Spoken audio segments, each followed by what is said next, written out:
Olá, amigos. Quero saudar a todos. Obrigado pela sua assistência. Vamos falar a lição número 7, Adorando e Aprendendo a Adorar. A lição de quinta-feira, nós vamos considerar sobre como a idolatria ofende a Deus. Já temos estudado sobre a verdadeira adoração, como Deus deve ser adorado, o reconhecimento que devemos ter desse Deus grandioso e maravilhoso. A adoração sincera, perfeita, como Deus requer, com inteireza de mente e coração, sempre foi um desafio para a grande maioria das pessoas. E podemos dizer e afirmar com certeza que a grande maioria não sabe como adorar a Deus. Nós, assim, estamos indo na igreja e muitas vezes nós copiamos as pessoas que estão ao nosso redor. Adoração sincera, coração sincero, mente limpa, clara, consciência pura diante de Deus, para estar rendendo um culto a Deus, adorando de verdade a Deus, é um desafio para muitos crentes. E por isso que muitos se enfraquecem na fé, porque qual é a finalidade da adoração? É você sentir que o Eterno está, abençoando a sua vida. Se nós não temos uma ideia correta da adoração, nós não conseguimos usufruir dessa bênção da presença divina. Por isso que a Bíblia mostra sempre os adoradores com a intenção de receber a bênção da presença divina. Onde Deus está, Deus santifica o ambiente e as pessoas envolvidas na adoração. Podemos concluir isso quando nós lemos, então, os relatos do povo de Israel. Depois de certa época, o povo, depois de passar a adorar a Deus, o povo passou a se envolver pesadamente com a idolatria. E aquilo que parecia ser, para eles uma novidade, se tornou uma grande maldição. Muitos adoravam até de forma secreta. No tempo dos juízes, o povo se corrompeu de tal forma que em Juízes 17, verso 6, diz assim, que naqueles dias não havia rei em Israel e cada um fazia o que bem entendia, aquilo que achava correto. Por isso que a adoração a Deus se tornou algo quase que esquecido para a nação de Israel. Então Deus mandava os profetas para que pudesse dar advertências a esse povo, para que eles voltassem à verdadeira adoração. Muitos tinham, adoração secreta a Deus e aos ídolos. Para vocês terem uma ideia, Juízes 17 fala de um homem chamado Mica. Mica, ele era filho de uma mulher rica e ele roubou 13 quilos de prata em moedas de prata. A mãe descobriu e jogou uma maldição em cima de quem havia roubado. E Mica então veio e disse, fui eu que peguei as moedas de prata. Então ela disse, ainda bem que você me restituiu, meu filho, as moedas de prata. Porque Deus pode ser benéfico para você e a maldição não pegar em você. Para a maldição não pegar em você, eu vou fazer o seguinte, eu vou pegar então dessas 1.100 moedas de prata, eu vou pegar 200 e vou chamar um ourives para que ele faça então um ídolo, para que nós possamos então comemorar então esse seu retorno, essa sua devolução desse dinheiro.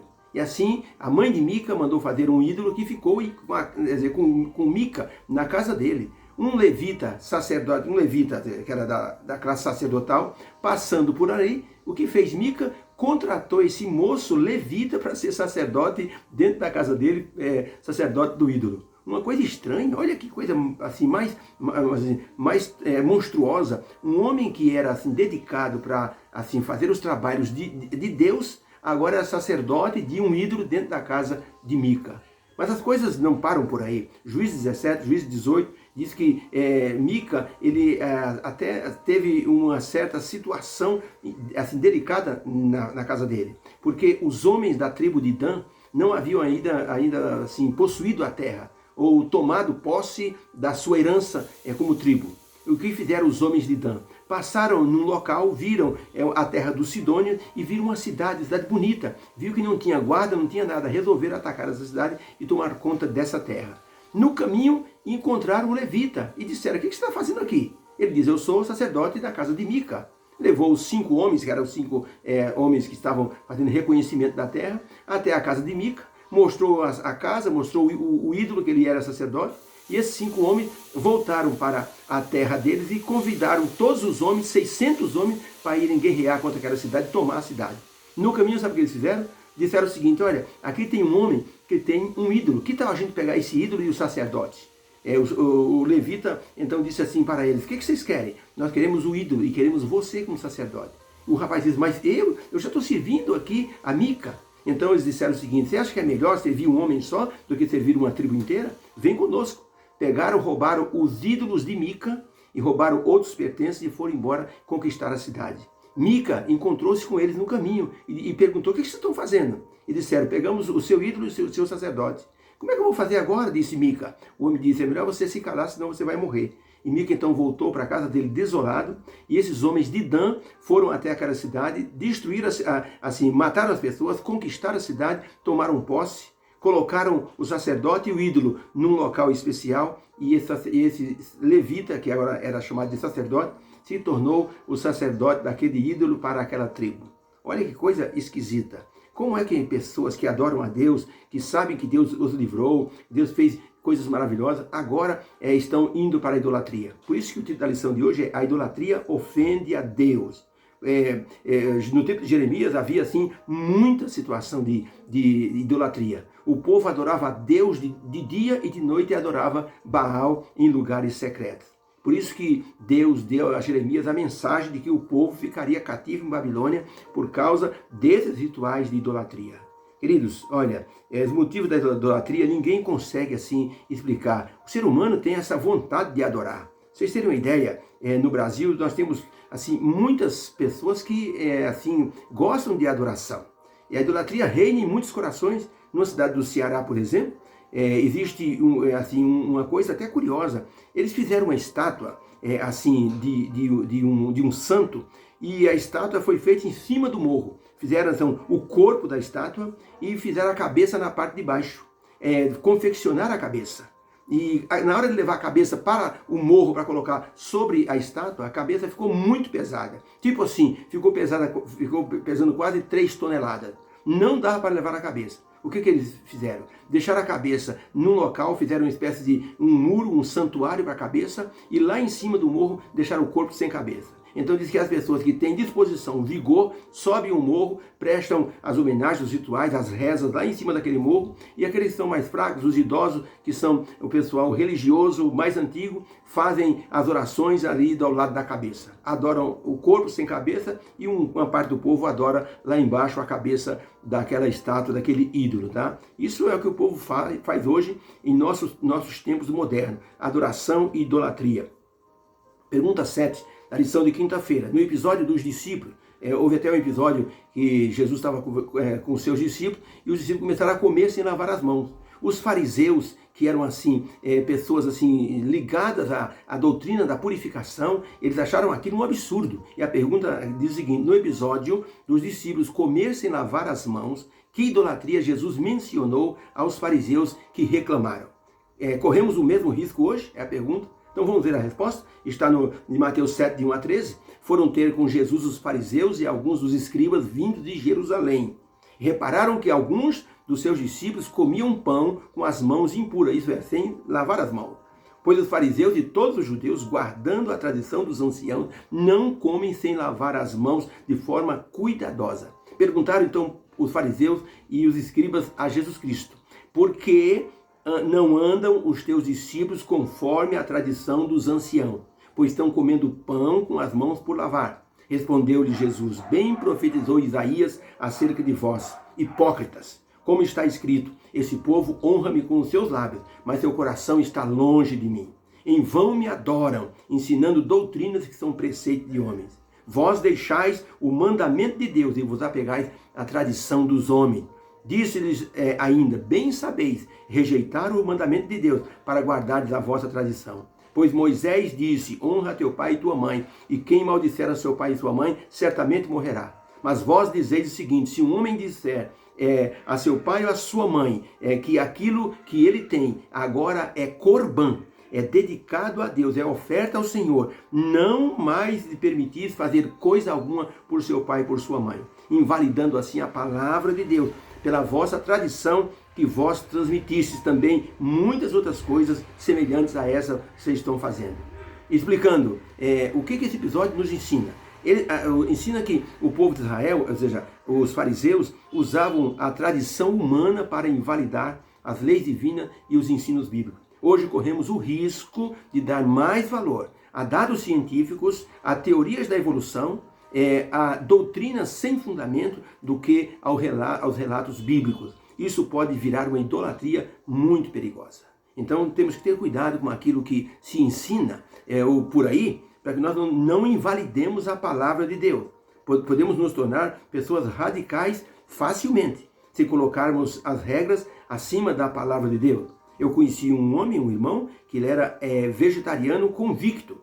Não era vegano, porque na época não existia essa expressão vegano, mas ele era vegetariano e queria que todo mundo da igreja recebesse o Espírito Santo, deixando de comer carne e comendo somente frutas e verduras. Até que ele conseguiu uma boa parcela de irmãos que aderiram ao movimento assim, de se tornar vegetariano. E ele provava e dizia, olha, aqueles que comem carne vão para o inferno num canudo, vão direto para o inferno. A ponto dele se tornar uma pessoa assim radical e tratar muitas pessoas assim de forma cruel. Muitos irmãozinhos simples que não conseguiam nem ter dinheiro para comer, eram enxotados por esse homem que queria que todo mundo se tornasse vegetariano. E quando ele visitava as casas, ele condenava a mesa das pessoas. E quando as pessoas o convidavam para almoçar, se ele percebia que tinha um frango ou se tinha alguma coisa de carne, ele já se levantava e ia embora, desrespeitando as pessoas. E dizia, vou receber o Espírito Santo. Recebeu foi outro Espírito, não foi o Espírito Santo. Então veja, isso pessoa ser radical, isso é fanatismo.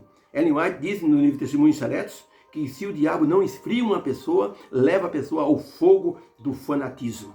A idolatria, ela pode se tornar uma coisa assim muito cruel assim, na vida das pessoas. Então, no Brasil, por exemplo, nós temos muita idolatria. Em Juazeiro, por exemplo, Juazeiro do Norte, no Ceará, acontece pelo menos 3 grandes romarias. Na maior delas, a cidade recebe cerca de 950 mil romeiros para as festividades daquela cidade. Gente, não vamos julgar aqui as pessoas ou a religião, mas veja, quando as pessoas fazem uma coisa que assim, fica no lugar de Deus, isso é idolatria. Então, Deus não é honrado com essas coisas. Bom Jesus da Lapa, por exemplo, na Bahia, tem 3 festas por ano, recebe cerca de 800 mil romeiros na festa do Bom Jesus da Lapa. Em Canindé, no Ceará, 600 mil devotos comparecem à romaria. Em Trindade, em Goiás, na festa do Divino, as autoridades estimaram cerca de 900 mil romeiros e estimaram mais de 2 milhões de visitantes